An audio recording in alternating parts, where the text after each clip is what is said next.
To discuss all this further now, we're joined by Alan Eyre. He's a distinguished diplomatic fellow at the Middle East Institute and a former senior diplomat on the U.S. negotiating team for the 2015 JCPOA, the Iran nuclear deal. Thank you so much, Mr. Eyre, for being with us on Al Jazeera. So we have Iran saying that there won't be any talks until a framework is agreed. President Trump says a deal is within reach. So two completely different versions of reality from Washington and Tehran. How, first of all, do you interpret these contradictions? I don't interpret them, I ignore them, because the problem is that policy is not what people put on social media. What President Trump puts on social media, what Eyre puts on social media, should not be the focus of too much attention, okay? It's not the case that the Strait has reverted back after Iran opened it. Iran never opened it. Iran always said there'll be limited passage, coordinated with the IRGC Navy, and they'll be tolling. What happened was, as a result of President Trump's tweet saying the deal was within reach, the IRGC put a different spin on what actually is the case, and they shut down traffic.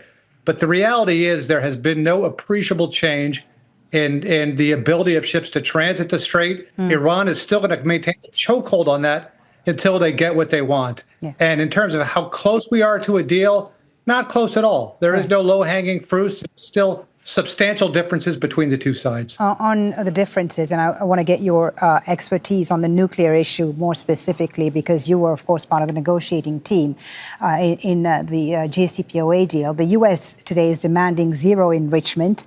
Iran refuses that and offers time-bound suspension.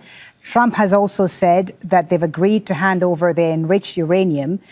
The Iranians have denied that as well. What concessions, if any, could Tehran make here? And can they realistically come up with a different mechanism established under the JCPOA regarding, uranium stockpile limits and monitoring? Can they come up with a better deal? Well, unfortunately, as a result of this war, whatever deal the U.S. will get will be worse than the one they would have gotten had they not attacked. Whatever deal the U.S. could get will be essentially the JCPOA, which is Iran is willing to temporarily suspend uranium and put limits on the uranium it keeps within country in exchange for a source of money. Sanctions relief, unfreezing of blockaded Iranian funds. That's the essential calculus that the two sides have to play with. Restrictions on Iran's nuclear program in exchange for money. The problem is that Iran's demands, U.S. demands of Iran haven't changed since before the war, which is no indigenous enrichment, which Iran will never agree to, and no uranium on Iranian soil, which Iran might well agree to. They've indicated they would be willing to keep minimal reserves of enriched uranium on Iranian soil. But the key variable is, what does Iran get in return? And what do you think they would want to get in return, especially on the question of transferring enriched uranium? President Trump talked about joint cooperation on that. How would that work practically? Wally, there's two things Iran wants. It wants security, so it's not attacked again 6 months and a year from now by Iran and Israel. That's hard to get verbally, but luckily for Iran, they found a way to guarantee that, which is the Strait of Hormuz, which is the new equation is you pressure us, we close the strait. And the ability Iran has to close the strait requires so little military power on their part, it effectively can't be taken away from them. That's one thing they want. The second thing they want is money. They've got anywhere from $300 billion to $1 trillion worth of damage.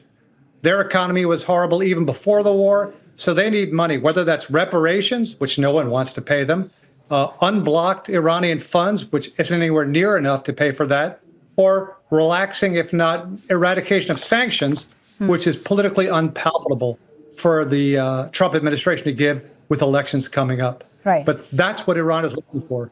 And so what do you see as the main differences today between the appetite and willingness to get things done by Iran right now compared to what you were dealing with during the JCPOA negotiations? And do you think there are lessons from those negotiations that are most relevant or that are being overlooked today that could be helpful?